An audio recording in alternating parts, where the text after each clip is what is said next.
At one point in my life, well, I wanted to be a history teacher.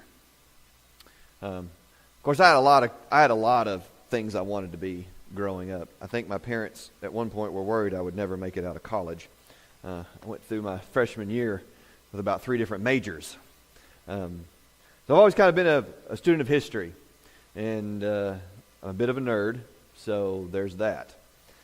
I say all that because today's opening, story, if you will, is not, usually I draw from my own personal experiences, because I myself am a great sermon illustration, I find. But this one, we're kind of going back to the lectionary again, kind of picking that back up. And in Mark chapter 3, it's a very weird reading of what's happening with Jesus. There's some interesting things going on, and I began to kind of think about how can I structure it. And so my intro is, like I said, it's a little bit different. It's a little bit nerdy. If you don't like history, I apologize, but you're going to listen anyway because you're a captive audience. So in 1858, wow, he's going way back. I know, right? So in 1858, a rather unknown Illinois lawyer was nominated by a brand new political party to be one of their candidates for the U.S. Senate in Illinois. Now this tall, lanky fellow, he had a penchant for kind of folksy wisdom.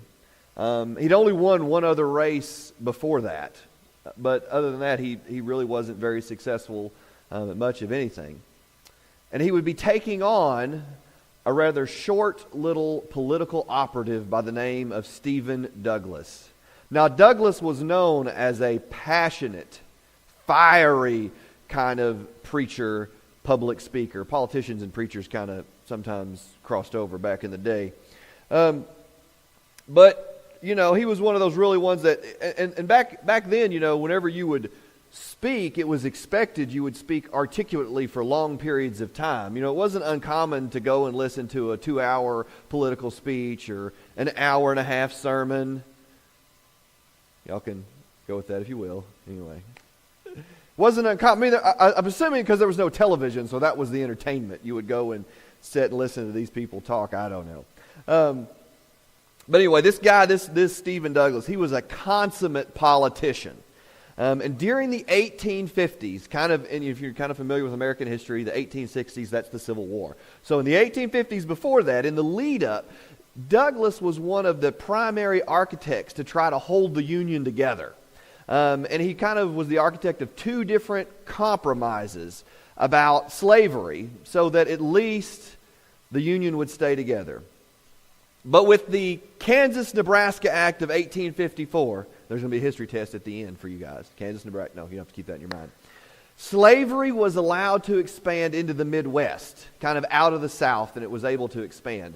And where it had been very limited. And now this angered many Northerners, and in 1858, this relatively unknown Midwestern politician decided to take on Douglas. In a series of debates, this tall, articulate, reserved man took Douglas to task. And in fact, there was a series of 3, and he was a really good public speaker. And I think a lot of people liked him because his speeches weren't as long as the other guy. There's something to be said even then for a little bit of a shorter speech. And this little paragraph I'm going to read you is kind of sums up this guy's position. A house divided against itself cannot stand. I believe this government cannot endure permanently, half slave and half free. I do not expect the Union to be dissolved. I do not expect the house to fall. But I do expect it will cease to be divided.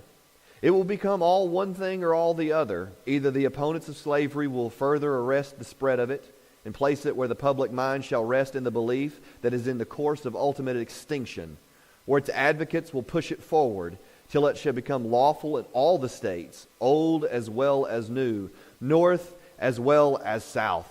This guy was almost kind of prophetic in his words. He could read the political landscape, and he knew that there was this emerging consensus among the states of the North that slavery was this terrible, evil thing.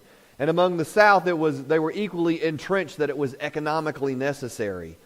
but that he could see that there was going to be a conflict. I don't know if he necessarily saw that a war was coming, but he saw that these two great ideas could not peaceably coexist. There could not be a compromise. All of these things that they had worked through the last 10 years were going to become irrelevant. Now the irony is that he would go on and lose this election. He would lose to Douglas in the Senate. But 2 years later, these men would square off again, this time in the election for the President of the United States, where this relatively unknown dark horse candidate would win the election. And because of his election, would have to use all of his skill over the next 5 years to hold the Union together, as the nation did threaten to tear itself apart through a brutal civil war. Now the man's name, of course, is Abraham Lincoln. The speech he delivered in 1858 became known as the House Divided Speech. Now, a lot of times we look at history and we look at these great, brilliant speeches, you have to come to a realization that a lot of times the really good ones, they borrowed it. Lincoln's no exception. He borrowed these words from Jesus. Our reading today in Mark chapter 3. Then Jesus entered a house, and again a crowd gathered, so that he and his disciples were not even able to eat. When his family heard about this, they went to take charge of him because they had said he's out of his mind. And the teachers of the law who came down from Jerusalem said, he is possessed by Beelzebub. By a prince of demons, he is driving out demons. So Jesus called them over to him and began to speak to them in parables. How can Satan drive out Satan? If a kingdom is divided against itself, that kingdom cannot stand. If a house is divided against itself, that house cannot stand. And if Satan opposes himself and is divided, he cannot stand. His end is come. In fact, no one can enter a strong man's house without first tying him up. Then he can plunder the strong man's house. Truly, I tell you, people can be forgiven all their sins and every slander they utter. But whoever blasphemes against the Holy Spirit will never be forgiven. They are guilty of an eternal sin. He said this because they were saying he has an impure spirit. So let's set this stage up a little bit. Jesus is traveling around and preaching all manner of things about the kingdom of heaven. And he's getting mobbed by people everywhere he goes because they have never in their lives seen anything like what Jesus is doing. And they've never heard anything like he's teaching. And of course, what tends to happen when something new shows up? When something novel comes along? When people are preaching something that people are really kind of getting and connecting with? The establishment happens. And it makes the establishment nervous and jealous. Now, an establishment will use any trick in the book to try to discredit and undermine this new thing. For Jesus, they begin with words. The only reason that he can do these miracles, that they say, is that Jesus is in league with Satan himself. There is no way that what he is doing is from God. In fact, Jesus is the one who is possessed.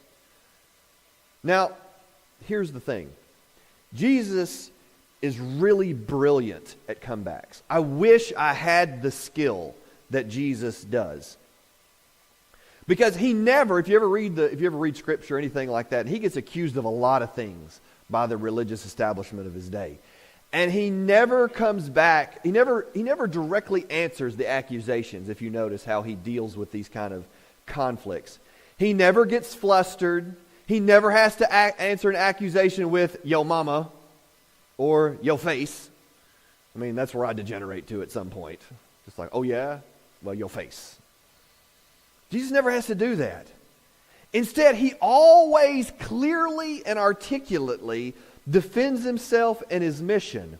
But he never does so directly. He never makes little bullet points about saying, I'm the Son of God, I've come from God, and you people, I'm going to, you're about to be smited by God with a lightning bolt. I mean, if I had that power, that's kind of the way I would go with things. Again, it's a good thing Marcus isn't God. But Jesus, he always uses a parable. He always comes at things slant-wise. So that he tells these stories, and you kind of have to think about it. And this is no exception. So these guys have come along and they've said, the only reason he can do this is because he is in league with Satan. So Jesus uses these words. Jesus essentially says, if I am working for Satan, how could I also be driving out demons? Which, if you were here Wednesday night when we were talking about the whole thing of demon possession and why there's so many stories about it, as I was working through the sermon, I realized maybe this was it. Maybe they had to include all these Jesus driving out demon stories just so that it could kind of support this argument that Jesus says, look, why would I drive out demons if I was in league with Satan? So he says, in effect, that no kingdom, Satan's included, there's the kingdom of heaven and the kingdom of Satan / humanity. It can't work opposite of itself without tearing itself apart. A kingdom has to work out and it has to live out its values. Satan's kingdom has a certain type of value system. The kingdom of heaven has a certain type of value system. And they can't work opposite. Satan can't do something that's opposite of his kingdom. If he does, then it makes no sense. It's absurdity. And Jesus uses this analogy of the kingdom of Satan because the kingdom of Satan has one purpose: the destruction of all that is good. It works to undermine justice, peace, and love. It exists to destroy man because man is beloved by God. That's the only thing. The reason that this kingdom exists. Where there is injustice, there is Satan. Where there is abuse, whether of others or of self, there is Satan. The kingdom of this age exists in direct opposition to the kingdom of heaven. Now, it is at least unified in that respect. And the moment that it ceases to have that unity of thought, then that's the beginning of the end. Jesus says here, look, I can't be from that kingdom because everything that I am doing, healing the sick, casting out demons, teaching the way of life of the kingdom of heaven, and loving the outsider, that shows that I am from God. I am the one binding up the strong man here so that I can plunder his house. I find that's a funny analogy for Jesus to use.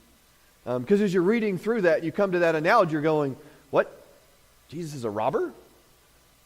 Again, he always uses these examples that kind of throw us for a loop.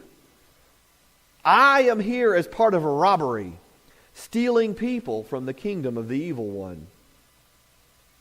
I kind of like that. Jesus is a thief. But that is what the kingdom of heaven is like in the midst of the kingdom of man. We are thieves. That's a funny thing to put on a church sign, wouldn't it be? We're thieves. But we are.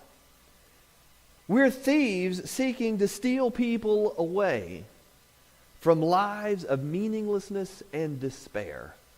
Our purpose as this house that we are a part of is that we exist opposite of the kingdom of Satan. And we have to be unified in that respect, that we are people trying to show people that there is meaning and that there is hope. And we need that now more than ever. It seems people are losing hope every day. They're losing connection every day. Part of me for this sermon wanted to kind of avoid the topic of the week of news media, but every time I go to write a sermon, it seems that they're very relevant. And I think the church has to address them, even if we don't have all the answers worked out yet. Because we can't stick our heads in the sand and pretend everything is okay when it isn't. It's easier just to spiritualize everything. It keeps us from getting involved in the messiness of the world. But if we do that, then we become a church that becomes increasingly irrelevant. You see, this week we've seen 2 high-profile people commit suicide. Now, nothing brings out stupid Christian thought than when we see things like this happen in public. And little memes and little comments, and I can't tell if they're trolls or real people saying that. But they always want to have these, like, I guess, succinct things that they say so that it always makes sense. And these tragedies always seem to bring out people. And maybe some of them even have good intentions, I don't know.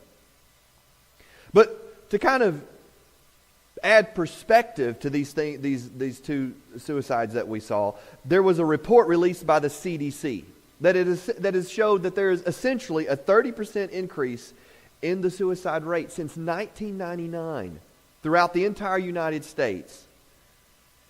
In the year 2016, there were twice as many suicides as homicides.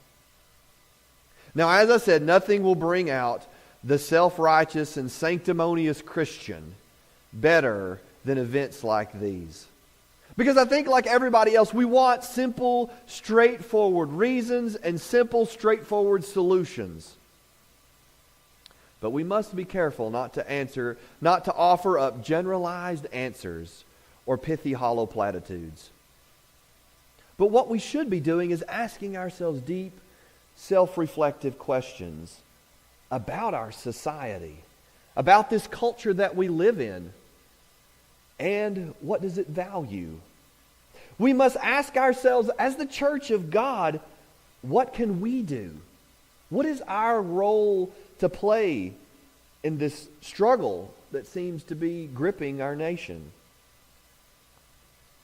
Of course, one of my struggles this week is that I don't have a ready-made answer for it yet.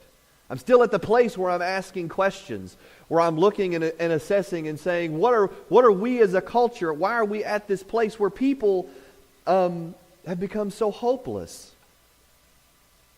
What is our house, our kingdom, going to do about it? You know, Jesus said a house divided cannot stand, and yet I consistently see the church looking more and more like a divided house. The church itself has become too preoccupied with getting souls into heaven that it's become very little good to the communities around them who are suffering. I think sometimes we refuse to take on the society at large because we've become comfortable with it.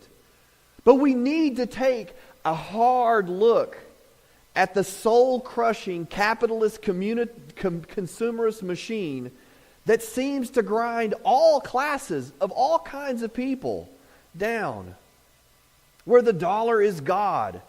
Yes, this is a mental health epidemic, but what is it that is destroying so many people's mental health? Yes, there are clinical neurochemical reasons. We need to continue the fight for access to mental health services. But also, as a community of faith, we must also look to see what we can do from a soul standpoint. You know, I think sometimes we forget to whom our allegiance lies. We ourselves have forgotten to embody a life of radical grace. We have forgotten that we are called to live fearless lives. We have forgotten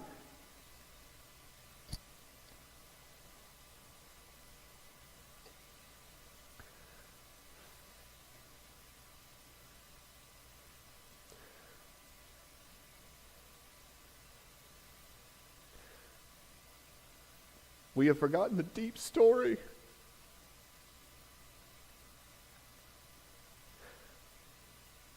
of the kingdom of heaven.